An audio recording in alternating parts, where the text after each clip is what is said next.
ইউটিউবে ব্লগারদের দিন মোটামুটি শেষের পর্যায়ে, এটা আমার ধ্যান ধারণা। কেন বলছি, অবশ্য করে ভিডিওটা পুরো দেখো। তার আগে ইন্ট্রোটা দিয়ে নিই। সাজানো প্রশংসা চ্যানেল থেকে আমি অপর্ণা তোমাদের জন্য নিয়ে আসলাম আরও একটি নতুন ভিডিও। ব্লগারদের দিন শেষ মোটামুটি। কন্ট্রোভার্সি লোকেরা অনেক বেশি হয়তো পছন্দ করছে বা সামথিং কিছু হবে। ব্লগারদের দিন সেই অর্থে যারা ভালো নর্মাল একটা হেলদি ব্লগ করছে তাদের দিন মোটামুটি শেষ। যত অসভ্যতা নোংরামো ফ্যামিলিকে ইচ্ছা দেখাবে ততই সেখানে সবাই ভিড় করবে। এত বকর বকর কেন করছি? আজকে কিছু বড় ব্লগাররাও সেই যুদ্ধে সামিল হয়ে গেল। কিছুদিন আগে তোমরা দেখছিলে সেনসেশন বলে একটি চ্যানেল, ইনসাইড আউটের বোন, তার সঙ্গে একটা এমন কিছু হয়েছে সেটাকে নিয়ে 2 দিন 3 দিন 4 দিন ধরে ভিডিও করলো। যাই হোক, করেছে, ব্লগাররা তো সব কিছুই দেখাবে। এবারে গতকাল পরশু থেকে ইনসাইড আউটকে নিয়ে ব্যাড কমেন্ট বা কুলফিকে নিয়ে বা ফ্যামিলিকে নিয়ে অনেক কিছু কেচ্ছা কেলেঙ্কারি, এবং সেখানে তাদের যে ভিউজটা পড়ে গেছিল সেই ভিউজটা কিন্তু আপ হয়েছে। তা বলে কি তাদের আগে ভিউজ হতো না? একদমই ভুল কথা। তারা সেই জায়গাটায় তারা আছে, তাদের মানে ভিডিও কোয়ালিটি বলো বা কন্টেন্ট বলো, যে জায়গাটা তারা দেখিয়েছে, হ্যাঁ অবশ্য করেই অনেক মানুষ এখন বিমুখ হয়েছে। তার পেছনে কারণগুলো গতকালকে ভিডিওতে বলে দিয়েছি, সেটা তোমরা দেখে নিও। আজকে আর ফ্যাচাং করলাম না।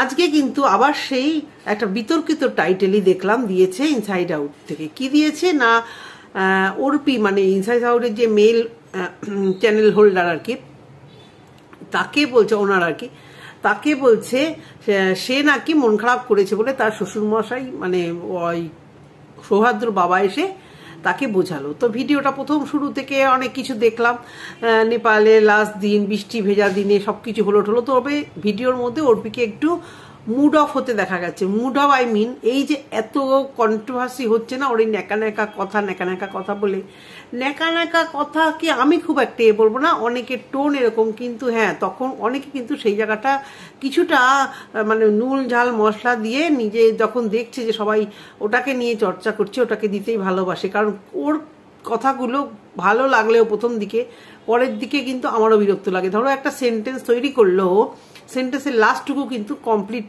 কেমনভাবে করে, ইনকমপ্লিট রেখে দেয়। এবং সৌহার্দ্য সেই জায়গাটাকে এত কাট মানে ওদের ভিডিওগুলো খুব সুন্দর এডিটিং হলেও এত বেশি কাট করে, যেটা বড্ড বেশি অসহ্য লাগে। তোমাদের লাগে কিনা জানাবে। তো ওদের ভিডিও নিয়ে কাটাছড়া করার আজকে আমার কোনো দরকার নেই। আজকে বলছি যে ওরাও এই বিতর্কিত বিষয়টাকে নিয়ে টাইটেল থাম্বনেল দিচ্ছে যাতে ভিউজটা বাড়ে। তাহলে ওরাও চাইছে যে কিছু কন্ট্রোভার্সি হোক, তাহলেই তো ভিউজটা আপ হবে। অর্পি সেদিনকে যে অ্যান্সারটা দিয়েছিল ভিউয়ারদের সামনে, সেটাতে কিন্তু ভালো ভিউজ হয়েছিল। আজকে আরেকটি চ্যানেল, জানি না তোমরা জানো কিনা, তানহির পাকশালা বলে রান্নার চ্যানেল, এবং আমার যেহেতু রান্নার ভীষণ শখ এবং আমি ওর ভিডিওগুলো দেখি, ওর পরিবেশনা, ওর সাজানো, ওর মানে সমস্ত কিছু এভরিথিং দারুণ সুন্দর। বিশাল বড় চ্যানেল, কোথায় পপি কিচেনের সমসাময়িক না হলেও ধারে কাছে আছে।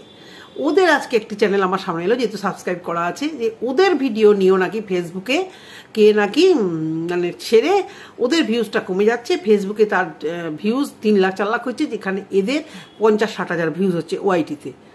এরা বলছে আমার ফেসবুকে ফলোয়ার খুব কম, কিন্তু যে এই চ্যানেলের পুরোটা ডাউনলোড করে নিজেদের রেসিপি, ওদের রেসিপি, ওদের সমস্ত কিছু এভরিথিং ছেড়ে মানে ওখানে ফেসবুকে ছেড়ে দিচ্ছে। যেহেতু ফেসবুকে ভাইরাল হওয়ার ব্যাপারটা অনেক বেশি, ইউটিউবে টাইপ করে তোমাকে ধরো আনতে হবে যে তুমি কি দেখতে চাও, কিন্তু ফেসবুক তো স্ক্রোল করলে চলেই আসে।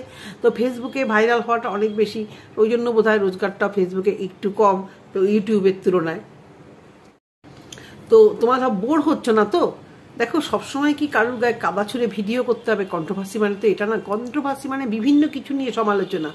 হ্যাঁ, তো এই তানভীর পাকশালা যে মানে চ্যানেল হোল্ডার যিনি, সে ফেসবুকে নাকি 2 বছর আগেও এই জিনিসটা ঘটেছিল এবং সেটাকে সে বন্ধ করিয়েছে, এবং ভেরি রিসেন্ট তার কাছে এগুলো আসছে। সে যখন দেখছে তার ভিউজ কম, তখন সেও ছানবিন করে দেখলো যে সেম কেস যেটা ওই ইনসাইড আউটের ক্ষেত্রে হয়েছে, এদের ক্ষেত্রেও সেটা চ্যানেলটা হ্যাক করে কেউ একজন এই ভিডিওগুলো পোস্ট করছে। তো যাই হোক, ভিউয়ার্সরা ভগবানের মতো এসে যেরকম ইনসাইড আউটের পাশে দাঁড়িয়েছে, সেরকম এই ভিউয়ার্সরাও এসে তানভীর পাকশালার যে চ্যানেলটি, ওর পাশেও এসে দাঁড়িয়েছে।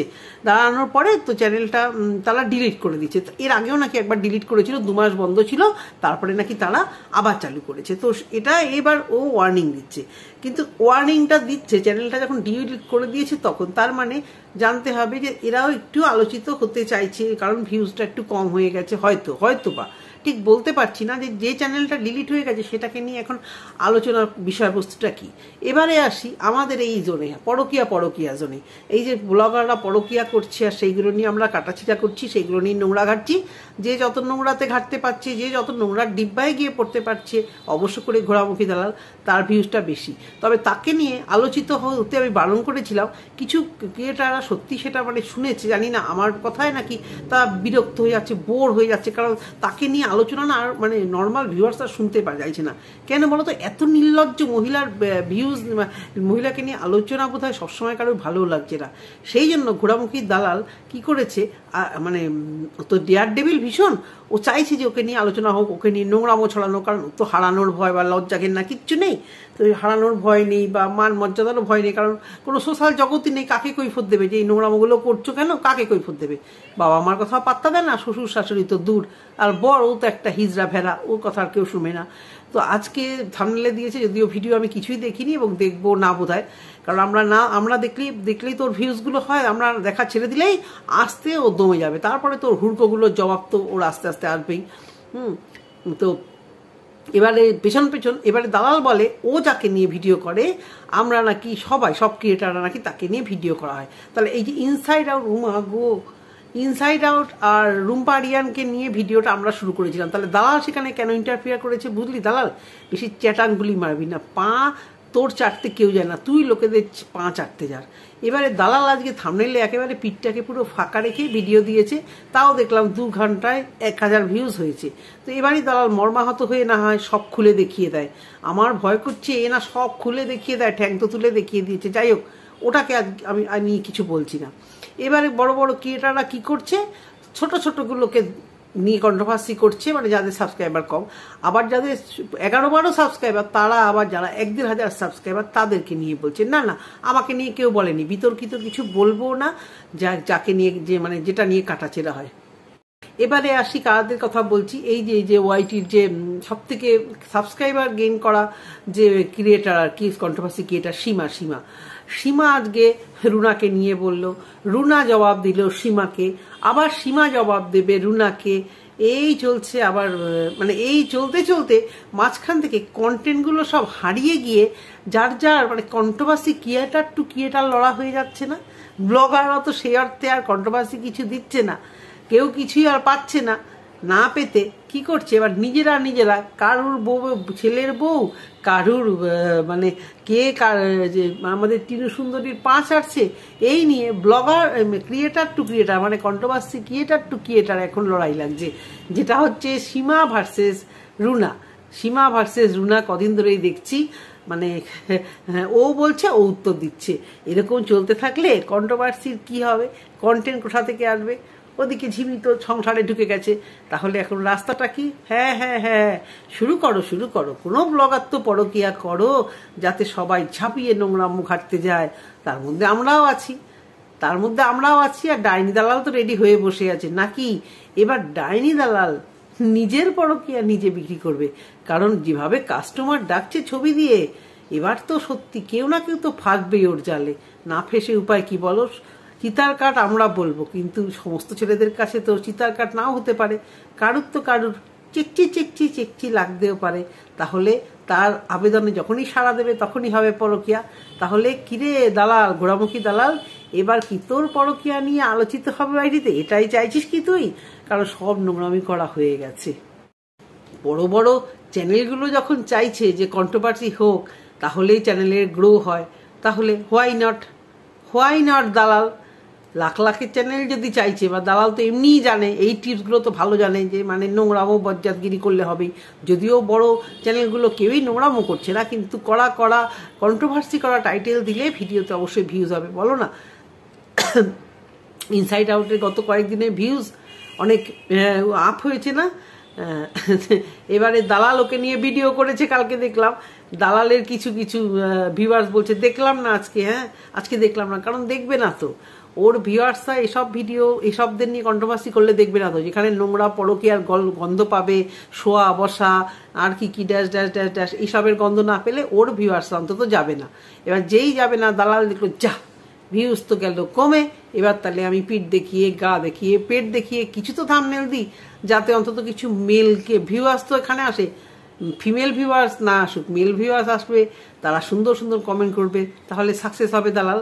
হায় রে ভগবান, ওদিকে আবার ক্যাথা পেয়েছে সন্দীপ, প্রচুর পরিমাণে ক্যাথা পেয়েছে, সে আবার ক্যাথাগুলো নিয়ে কন্ট্রোভার্সি টাইটেল দিয়েছে।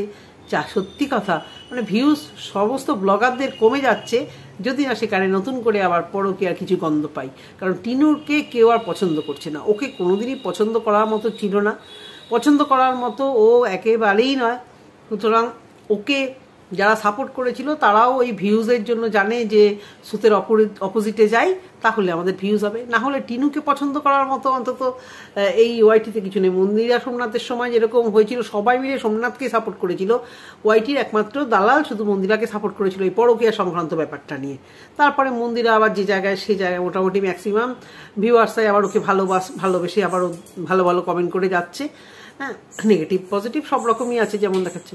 কিন্তু ওয়াইটির ঘোরামুখী দালাল যখন টিনুকে নিয়ে বললো, দালালে কিছু পাঁচাটা ক্রিয়েটাররা টিনুকে সাপোর্ট করলো, দেখলো যে বাহ বেশ ভালো ভিউজ হচ্ছে তো, কিন্তু তাদেরও তো মান সম্মান আছে, যারা মানুষ, যাদের শরীরে মানুষের রক্ত আছে, তার মধ্যে রুনা আছে, তারপরে তোমার ওই কি জানো যারা মিটআপে গেছিল সিম্পল গার্ল মৌ, তারপরে আরেকজন আছে ভুলে যাচ্ছি নামটা, ওরা সরে এসছে, দেখছেন না ফ্যামিলি থেকে বোধহয় অবজেকশন জানাচ্ছে যে এই নোংরাকে সাপোর্ট করো না, ওরা সরে চলে এসছে। তারপরে দালাল কত রকম কিছু শুরু করলো, কত কিছু করছে, এই সন্দীপের গার্লফ্রেন্ড এই সেই, কিছুতেই কিছু না, লাস্টে বান্ধবীকে বেচলো, সেখানেও সাপোর্ট পেলো না একদম, ভেবেছিল বান্ধবী উত্তর দেবে তাহলেই তো জমবে, বান্ধবী উত্তর দিল না, জমলো না। এবার দালাল নিজের পিঠ পেট থাই গা যা পারবে দেখিয়ে এবার হচ্ছে ওর নোংরা আরও চরম লেভেলে গিয়ে এবার নোংরামোটা করবে। তো বন্ধুরা, আজকে ভিডিওটা এই অবধি। কথাটা মেন যেখানে আমি পয়েন্ট নোট করতে বলছি সেখানে হচ্ছে এই যে বড় বড় ব্লগাররা তারাও কন্ট্রোভার্সি চাওয়ার জন্য এমন এমন কিছু করার টাইটেল দিচ্ছে বা এমন এমন কিছু তাদের লাইফের জিনিস, না হলে অর্পিতা ক্যামেরার সামনে কি এমন হলো যে এই সামান্য কটা নেগেটিভ কমেন্টের জন্য ও একদম কেঁদে ভাসিয়ে দিল। তার মানে কি, মনের ভিতর একটা ভয় ভীতি কাজ করছে, বুঝতে পারছো তো? কি ভয়? ভিউজ হারানোর ভয়।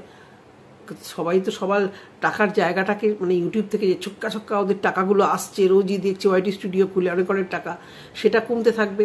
তার লাইফস্টাইলটা তো মানে অনেক উঁচুতে নিয়ে গেছে, যদিও অর্পিতা এবং সৌভাগ্যের সেকেন্ড থার্ড অপশন অনেক আছে রোজগার করা, কিন্তু সেগুলো দাঁড়ানোর তো জায়গা সেরকম তো ইউটিউবের মতো তো রোজগার এখনই হবে না, বুটিক বলো আর তোমার বলো, তোমার রেস্টুরেন্ট বলো। তো সেই জন্য তাদের ইউটিউবের উপর ভরসা এখনও আগামী 5-10 বছর করতেই হবে, যতদিন না মানে সেই লেভেলে এখানে রোজগার হয় আর ওদের ভিউজটা না সেই লেভেলে ডাউন হয়। এখনই ওরা এই ভিউজটা ওরা কিছুতে হারাতে চাইছে না, যার জন্য ওরা এই কন্ট্রোভার্সি টাইটেলগুলো দেবে। আরেকটা ওদের ভিডিওতে কথা বলতে লাগে না আমার, ওদের ভিডিওর মধ্যে সব থেকে যেটা মাইনাস পয়েন্ট লাগে, কিছু করার নেই, ওটা ওদের তো কিছু হাতে নেই, এই সৌহার্দ্যর গলার এই ঘ্যাসে ব্যাপারটা যেন ভীষণ আমার কানে লাগে। জানি না তোমাদের কেমন লাগে। এমনি ভালো এডিট করছে, ভালো প্রাণ চঞ্চল ছেলে, ভীষণ হাসছে, হেসে গেলে ওই ব্লগ করে, কিন্তু ওই যে একটা ঘ্যাস আমার মনে হয় এটা এদের হেরিডিটি প্রবলেম, আমার কানে লাগে। এটা কোনো না, এটা আমার যদি স্কুলের যদি কোনো টিচার ঘ্যাস করে কথা বলে না, আমার যেন ভীষণ কথা লাগে, কথাটা ভীষণ আমার মানে কানে লাগে, ভীষণ নিজের দম বন্ধ হয়ে যায়। এটা বোধহয় ওদের হেরিডিটি প্রবলেম, কারণ ওর বাবা ওইভাবেই কথা বলে এবং ওর যে বোন আছে সেই বোনও দেখেছি এই টাইপের কথা বলে, কিন্তু সৌহার্দ্যটা জানি না মাইক নিয়ে ভিডিও করে কিনা, বড্ড বেশি কানে লাগে, বুঝতে পেরেছো? তো এই বন্ধুরা আর কি বলবো, আজকে ভিডিওটা যদি তোমাদের ভালো লেগে থাকে অবশ্যই একটা কমেন্ট করো, আর কমেন্ট করে জানিও আমি ঠিক বলছি কি ভুল বলছি। আর যারা এতদিনে সাপোর্ট করেছে তাদের ধন্যবাদ জানাই, আর যারা শুধু ভিউজ দিচ্ছ সাবস্ক্রাইব করোনি অবশ্যই চ্যানেলটিকে সাবস্ক্রাইব করে রেখো। আশা করছি ভালো ভালো ভিডিও দিতে পারবো। টাটা।